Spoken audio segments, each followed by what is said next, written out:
1936 Japan का शहर Aomori. एक प्रिजनर जिसका नाम था योशिए शिदातोरी,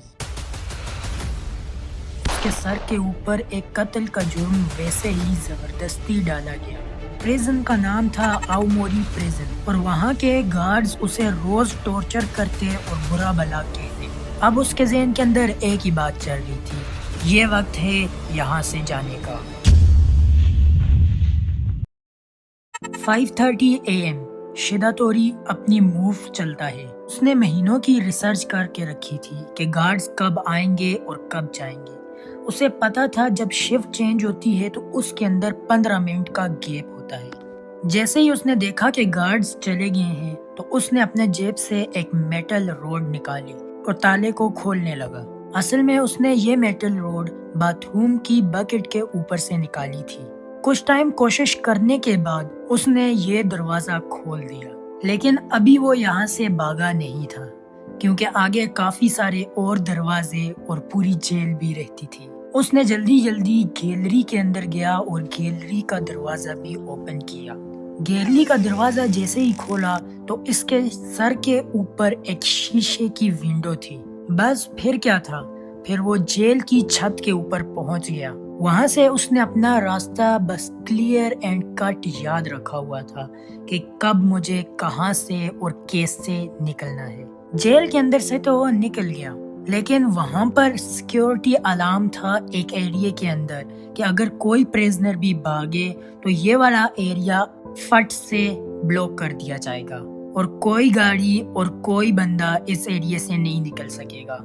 लेकिन जैसे ही 5:45 AM हुए, जब गार्ड्स वापस आए तो उन्होंने देखा कि शिदातोरी वहां पर आराम से सोया हुआ था। इसीलिए उन्होंने कोई एक्शन नहीं लिया और अपना काम करते रहे। लेकिन जो चीज उन्होंने नहीं रियलाइज की वो ये थी कि वो कोई शिदातोरी नहीं बल्कि वो तो वुड के पीसेस रखे हुए थे। जब उन्हें ये पता चला तो सुबह हो चुकी थी और जैसे ही उन्हें पता चला तो उन्होंने पूरे एरिया के अंदर अलार्म सिस्टम और सिक्योरिटी सिस्टम जारी कर दिए। लेकिन अभी तक शिदातोरी इस एरिया से बाहर निकल चुका था।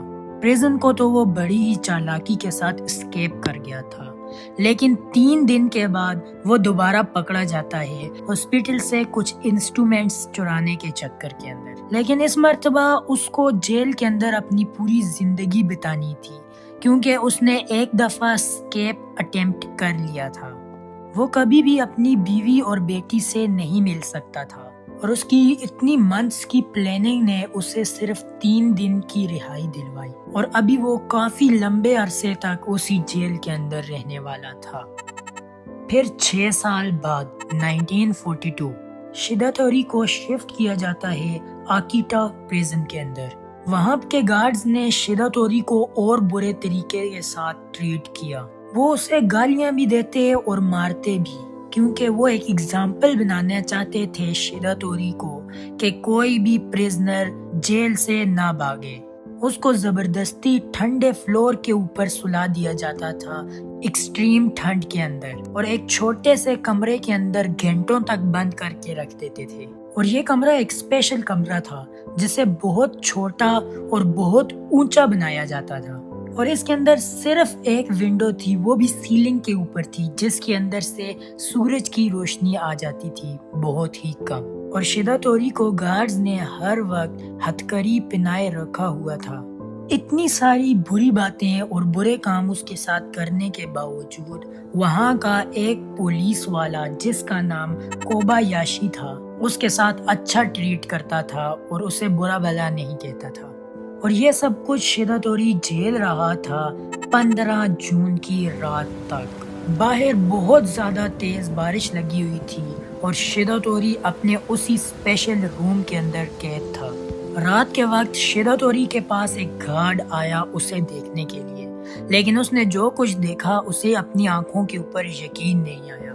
उसने जल्दी से दरवाजा खोला और देखा कि वहां पर हथकड़ी के अलावा कुछ भी नहीं था। शिदातोरी हवा के अंदर ही गुम हो गया। اس کے اسکیپ کے بارے میں وہاں کے گارڈ بتاتے ہیں کہ شیداتوری ماسٹر تھا کسی بھی طرح کا کوئی بھی لوک کھولنے کے اندر، اور اسے کوئی بھی مسئلہ نہیں آتا تھا ہتھکڑی کو کھولنے کے اندر، بلکہ باقاعدہ اس کے پاس مختلف میتھڈز تھے جس کے اندر سے اسے چوز کرنا پڑتا تھا کہ کون سے طریقے سے میں کون سا لوک کھولوں۔ بتایا جاتا ہے کہ شیداتوری ایک رات کے اندر نہیں بھاگا، بلکہ اس بھاگنے کے پیچھے بھی اس کی منتھس کی پلاننگ تھی۔ ہتھکڑی کا کھولنا تو اس کے لیے کوئی مشکل کام نہیں تھا، لیکن جو بھاگنے کا راستہ تھا، جو کہ کمرے کے ٹاپ کے اوپر ایک ونڈو لگی ہوئی تھی، اس کو اوپن کرنا تھا۔ جب وہ اس تک پہنچا تو اسے پتا چلا کہ یہ ایک ووڈن سٹرکچر کے ساتھ سیل ہوئی ہے، لیکن وہ بھی آہستہ آہستہ خراب ہو رہی ہے۔ تو وہ روز جب بھی گارڈ چلے جاتے وہاں پر جاتا اور آہستہ آہستہ اسے ہٹانے کی کوشش کرتا، اور پھر اسی طرح منتھس کے بعد جب وہ کھڑکی کسی کام کی نہیں رہی تو اس نے ایک تیز بارش والی رات کا انتظار کیا جو کہ 15 جون تھی، اور وہ اس لیے کہ اس کے فٹ پرنٹ کوئی بھی نہ سن سکے۔ جب وہ چھت پر پہنچ گیا وہاں سے آگے اس نے تمام پلاننگ کر رکھی تھی کہ مجھے کہاں سے، کس وقت اور کیسے نکلنا ہے، اور بس اسی طرح وہ جیل سے بھاگ گیا۔ لیکن یہ پچھلی بار کی طرح دوبارہ نہیں پکڑا جاتا، بلکہ آپ ایکسپیکٹ بھی نہیں کر سکتے کہ یہ کیسے پکڑا جاتا ہے۔ 3 مہینے کے بعد 18 ستمبر کوبایاشی، جو کہ پچھلی ہی جیل کا گارڈ تھا جس کا رویہ اس کے ساتھ اچھا تھا، کوبایاشی اپنے گھر کے اوپر تھا اور اس نے اپنے دروازے کے اوپر دستک سنی۔ اس نے جیسے ہی دروازہ کھولا تو اسے اپنی آنکھوں کے اوپر یقین نہیں ہوا، یہ شیداتوری تھا۔ کوبایاشی اسے اپنے گھر کے اندر لے گیا اور اسے کھانے کو کچھ دیا۔ شیداتوری نے اسے بتایا کہ وہ جیل سے نہیں بھاگنا چاہتا تھا، وہ تو اس ٹریٹمنٹ سے بھاگنا چاہتا تھا جو کہ اس کے ساتھ وہاں کے گارڈ کرتے تھے، اور کوبایاشی ایک ایسا بندہ تھا جس کا رویہ اس کے ساتھ اچھا تھا۔ شیداتوری اسے اپنا پلان بتاتا ہے کہ وہ اپنے آپ کو جان بوجھ کر جسٹس ڈپارٹمنٹ کے حوالے کرنا چاہتا تھا اور جیپنیز پریزن سسٹم کے خلاف ایک کیس کرنا چاہتا تھا وہاں کے کرپٹ اور برے گارڈز پر۔ اسے یہ ایک واحد راستہ نظر آتا تھا جس کے ذریعے وہ آرام سے اپنی فیملی کے ساتھ رہ سکتا تھا، اسی لیے اس نے اپنے ساتھ کوبایاشی کو انوالو کیا۔ اسے لگتا تھا یہی وہ بندہ ہے جو اس کی مدد کر سکتا ہے اور اس پر وہ یقین کر سکتا ہے۔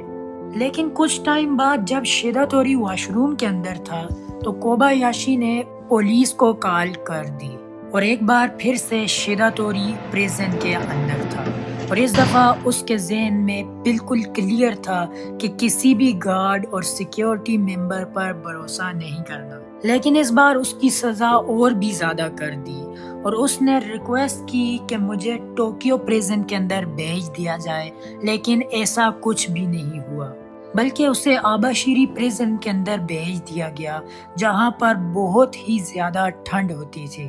اس جیل سے آج تک کوئی بندہ بھی نہیں بھاگ سکا تھا، لیکن شیداتوری کو ماسٹر آف اسکیپ کہا جاتا تھا، اسی وجہ سے وہ جیل بھی اس کے لیے اسکیپ کرنا مشکل نہیں تھی۔ اگر آپ کو جاننا ہے کہ شیداتوری نے ایسا کیسے کیا تو نیچے کمنٹ میں پارٹ 2 لکھ دیں۔ امید ہے تم لوگوں کو یہ والی ویڈیو بھی پسند آئی ہوگی۔ ملتے ہیں کسی اور ویڈیو میں، تب تک کے لیے بائے بائے۔